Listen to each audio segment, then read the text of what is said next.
kami dari Matkul Pemodelian Sistem ingin mempresentasikan hasil diskusi kelompok kami mengenai sistem pendukung keputusan berbasis model untuk produktivitas jagung. Pertama, penggunaan sistem pendukung keputusan DSS berbasis model sistem dinamik untuk meningkatkan produktivitas jagung di Indonesia. Kami akan membahas faktor belakang, metodologi, hasil simulasi, dan implikasi dari penelitian ini. Pendahuluan dan latar belakang. Di era digital yang kompleks, pengambilan keputusan tidak lagi hanya mengandalkan intuisi. Variabel dunia nyata dan dinamis dan tak terprediksi memerlukan pendekatan teknologi untuk mensimulasikan berbagai skenario secara sistematis. Sistem dinamik memetakan hubungan sebab akibat dalam sistem kompleks, membantu memahami bagaimana perubahan satu variabel mengaruhi keseluruhan sistem. Ini menyediakan gambaran skenario masa depan berdasarkan kebijakan yang diambil. Baik, selanjutnya adalah langsung mengenai artikel. Yang pertama adalah fokus strategis. Artikel ini membahas penggunaan sistem dinamik dalam bidang pertanian, khususnya peningkatan produktivitas jagung di Indonesia yang sangat strategis. Yang kedua adalah relevansi nyata. Penelitian ini relevan dengan kebutuhan petani dan pengambil kebijakan akan sistem pendukung keputusan berbasis data dan simulasi. Yang ketiga adalah inspirasi dan pengembangan. Metode dan simulasi dalam artikel ini dapat menginspirasi mahasiswa, peneliti, dan pembuat kebijakan dalam pengembangan solusi teknologi yang tepat guna. Tujuan dan metode penelitian. Tujuan penelitian ini bertujuan untuk merancang dan mengembangkan sistem pendukung keputusan DSS berbasis sistem dinamik untuk meningkatkan produktivitas jagung di Indonesia. Ini membantu petani dan dalam mengambil kebijakan memilih strategi terbaik melalui simulasi.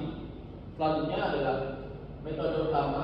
Pendekatan sistem dinamik digunakan dengan model dibangun menggunakan parabola fencing. Ini memungkinkan visualisasi alur sistem dan simulasi skenario kebijakan. Sistem yang dimodelkan. Dukungan pemerintah pemicu utama sistem melalui intervensi kebijakan, subsidi dan penelitian, pelatihan, faktor pemungkit yang mengubah perilaku produksi, penggunaan pupuk dan keterampilan variabel antara yang berperan langsung terhadap hasil produktivitas jagung output untuk dari sistem. Model sistem untuk meningkat produktivitas jagung dimulai dari dukungan pemerintah, jadi benih pupuk, peneliti, pelatihan, tani. Selanjutnya adalah analisis simulasi dan hasilnya. Bisa dilihat di sini kami bentuk dalam Excel sepertinya bentuknya yang digunakan dalam produktivitas jagung. Selanjutnya, yang pertama adalah hasilnya. Yang pertama, pelatihan tetap subsidi tetap, pelatihan stagnan di 65%, produktivitas tetap 2,5 ton per hektar. Output hanya naik sedikit karena mengandalkan pertumbuhan lahan, kinerja lambat dan kurang efisien. Yang kedua adalah skenario B, pelatihan meningkat subsidi tetap, pelatihan naik dari 60% menjadi 85% dalam 4 bulan. Produktivitas meningkat drastis, lahan dan output juga naik signifikan. Hasil sangat optimal, cocok diterapkan di lapangan. Tipe pengambilan putusan dan tujuannya. Tipe putusan Model ini menggunakan pengambilan keputusan berbasis sistem dinamis yang tergolong sebagai keputusan terstruktur. Keputusan berulang. Keputusan dilakukan secara berulang bulanan dan bisa disimulasi untuk melihat dampaknya. Langsung dibaca tuh, langsung jadi sini variabel. Variabel jelas, variabelnya jelas, penelitian, kelebihan, subsidi, produktivitas lahan, hubungan antar elemen bisa dimodelkan secara matematis. Tujuan utama meningkatkan produktivitas jarum secara